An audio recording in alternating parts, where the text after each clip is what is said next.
आता आपण या व्हिडिओमध्ये दुसरा पॉईंट पाहणार आहोत, व्हॅक्सिनेशन ऑर इम्युनायझेशन, लसीकरण किंवा त्यामध्ये रोग प्रतिकारशक्ती वाढवणे म्हणजेच व्हॅक्सिनेशन किंवा इम्युनायझेशन. त्यामध्ये first point, the principle of immunisation or vaccination is based on property of memory of the immune system.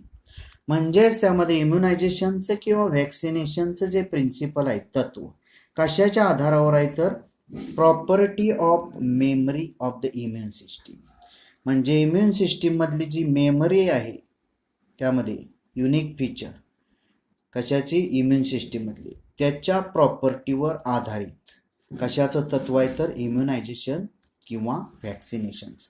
म्हणजेच फर्स्ट पॉईंटमध्ये the principle of immunisation or vaccination is based on property of memory of the immune system. Next, second point, in vaccination or immunization, a preparation of antigenic proteins of pathogen or inactivated or weakened pathogen, that is vaccine, are introduced into the body. बॉडीमध्ये introduce केलं जातं. काय introduce केलं जातं? In vaccination or immunisation, म्हणजे ज्यावेळी आपल्याला लसीकरण केलं जातं. त्यामध्ये लसीकरण केलं जातं म्हणजेच काय, a preparation of antigenic proteins of pathogens. त्या पॅथोजेन्स किंवा इनॲक्टिवेटेड किंवा विकंड असणाऱ्या पॅथोजेन्स पासून काय मिळवलं जातं, प्रिपरेशन कशाचं केलं जातं, अँटीजेनिक प्रोटीनचं प्रिपरेशन केलं जातं आणि ते इंट्रोड्यूस आपल्या बॉडीमध्ये केलं जातं. हे सगळं कशात होतं, व्हॅक्सिनेशन किंवा इम्युनायझेशनमध्ये होतं. म्हणजे सेकंड पॉईंटमध्ये इन व्हॅक्सिनेशन ऑर इम्युनायझेशन, ज्यावेळी लसीकरण केलं जातं त्यामध्ये काय केलं जातं, preparation of antigenic proteins of pathogen or inactivated or weakened pathogen, that is vaccine, are introduced into the body. म्हणजेच त्यामध्ये पॅथोजेन्स किंवा इनॲक्टिवेटेड किंवा विकंड असणारे पॅथोजेन्स यांच्यापासून अँटीजेनिक प्रोटीन्स मिळवली जातात, यांच्यासाठी तयार केली जातात ती वॅक्सिनमध्ये, आणि ती वॅक्सिन इंट्रोड्यूस आपल्या बॉडीत केली जाते. हे वॅक्सिनेशनमध्ये होतं.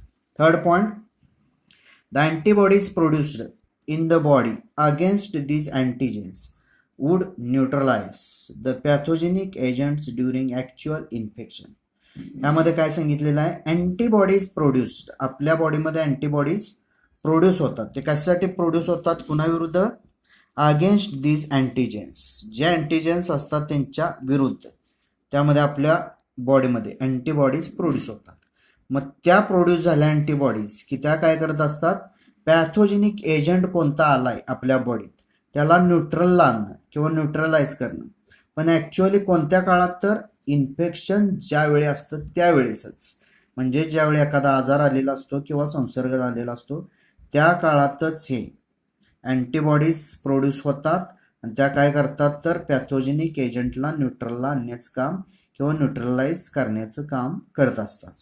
म्हणजेच थर्ड पॉईंटमध्ये the antibodies produced in the body against these antigens would neutralize the pathogenic agents during actual infection. आता next point, fourth, the vaccine also generate memory B and T cells that recognize pathogen quickly. मग vaccine जे असतात ते generate काय करत असतात, म्हणजे लस एखाद्या आपल्या बॉडीत गेली की जनरेट काय करतात, प्रोड्यूस बी आणि टी सेल्स आपल्या बॉडीमध्ये मेमरी बी आणि टी सेल्स जनरेट किंवा प्रोड्यूस करण्याचं काम करतात. लगेच त्यांचं काम झालं की ह्या बी आणि टी सेल्स काय करतात, रेकग्नाइज पॅथोजन क्विकली, आपल्या बॉडीत कोणता पॅथोजन आलेला आहे ते ओळखायचं काम मेमरी बी आणि टी सेल्स करत असतात. पण त्या मेमरी बी आणि टी सेल्स त्यामध्ये जनरेट कधी होत असतात तर ज्यावेळी आपल्याला वॅक्सिन दिली जाते त्या काळात. म्हणजेच fourth point, the vaccine also generate memory B and T cells that recognise pathogen quickly. आता नेक्स्ट पॉईंट पहा, vaccines can be classified as first generation vaccine, second second generation vaccines, third generation vaccines. मग vaccines 3 प्रकारच्या त्यामध्ये vaccines तयार झालेले आहेत. त्यामध्ये पहिले जनरेशन, दुसरी जनरेशन आणि तिसरी जनरेशनची व्हॅक्सिन. त्यामध्ये आता एक एक पाहूया. फर्स्ट जनरेशन व्हॅक्सिन्स म्हणजेच पहिल्या तयार झालेल्या व्हॅक्सिन्स. मग त्यामध्ये लसी. First, in preparation of these vaccines whole micro organisms are used. म्हणजेच पहिल्या जनरेशनमध्ये ज्या व्हॅक्सिन्स तयार केल्या होत्या त्यामध्ये जेवढे मायक्रो ऑर्गॅनिझम्स आहेत तेवढे मायक्रो ऑर्गॅनिझम्स यूज केलेले होते. कशासाठी? व्हॅक्सिन्स प्रिपेअर करण्यासाठी. म्हणजेच फर्स्ट पॉईंटमध्ये हे सोपं आहे. In preparation of these vaccines whole micro organisms are used. Second example. मग त्यामध्ये पहिला त्यातला एक्झाम्पल एकच आहे. In tetanus we need to directly inject performed antibodies or antitoxins. Tetanus तुम्हाला मराठीत अर्थ माहीत असेल किंवा नसेल. टेटॅनसची बघा लस देतात म्हणजे इंजेक्शन करतात. कधी? कापलं, एखाद्या लोखंडी यानं लागलं, दगडानं लागलं त्यावेळीच देतात. म्हणजेच त्यामध्ये टेटॅनसमध्ये we need to directly inject performed antibodies or antitoxins. आपल्याला त्यावेळी बॉडीला गरज असते कशाची? परफॉर्म केलेल्या अँटीबॉडीज आणि अँटीटॉक्सिन्स ज्या काय असतील त्या डायरेक्ट इंजेक्ट केल्या जातात आपल्या बॉडीमध्ये टेटॅनसच्या विरुद्ध लढण्यासाठी. मग टेटॅनस कॉमनली कॉल्ड लॉक जॉ. MCQला आलं तर सांगता आलं पाहिजे. टेटॅनसला काय म्हणतात तर लॉक जॉ म्हणून ओळखला जातो. म्हणजे सेकंड पॉईंटमध्ये एक्झाम्पल काय? इन टेटॅनस धनुर्वात we need to directly inject performed antibodies or antitoxins.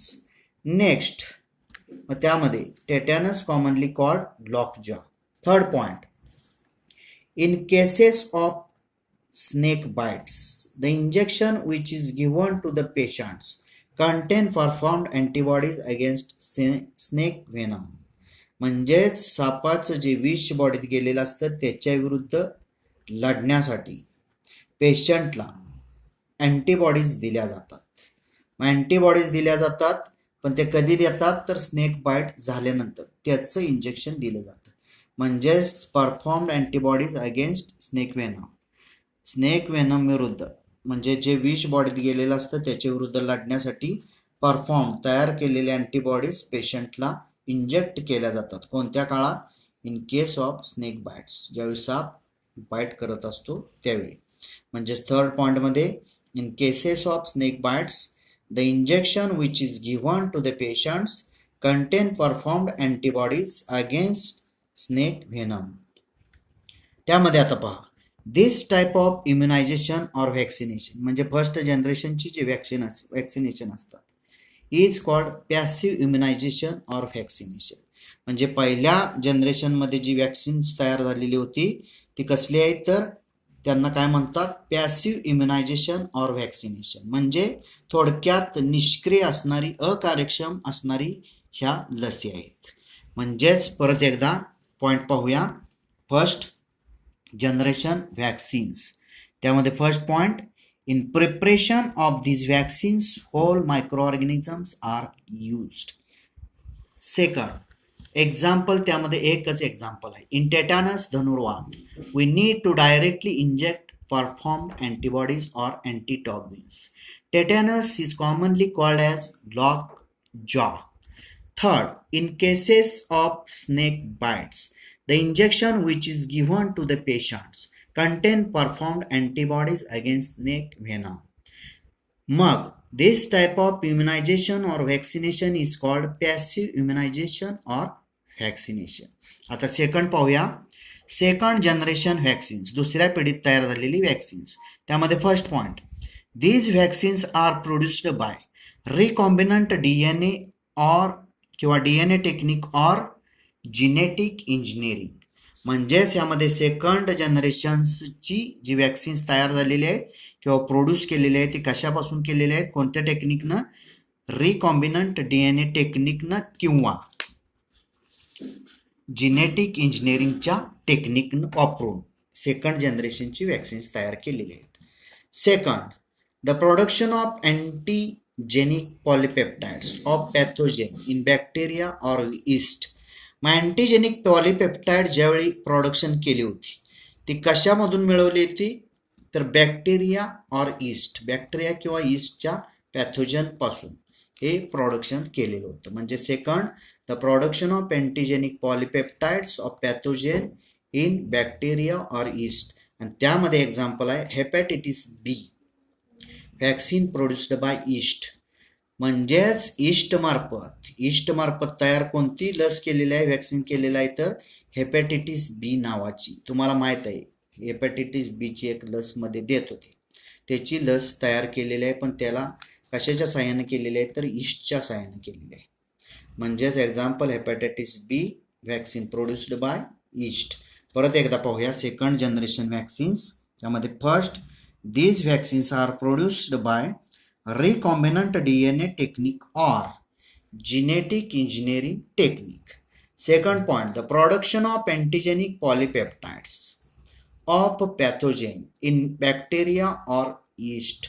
An example, hepatitis B vaccine produced by yeast. Hepatitis B ची जी वॅक्सिन लस तयार केली ती ईस्ट मार्फत केलेली आहे. आणि थर्ड जनरेशन वॅक्सिन्स. त्यामध्ये first point, these are chemically synthesised multivalent vaccines. हे जी वॅक्सिन्स तिसऱ्या पिढीतली झालेली आहेत तयार, ही कसली आहेत, तर केमिकली सिंथेसाइज्ड, म्हणजेच रासायनिक ही प्रोडक्शन आहेत. हे सगळे केमिकल वापरून तयार केलेली प्रोडक्शन्स आहेत.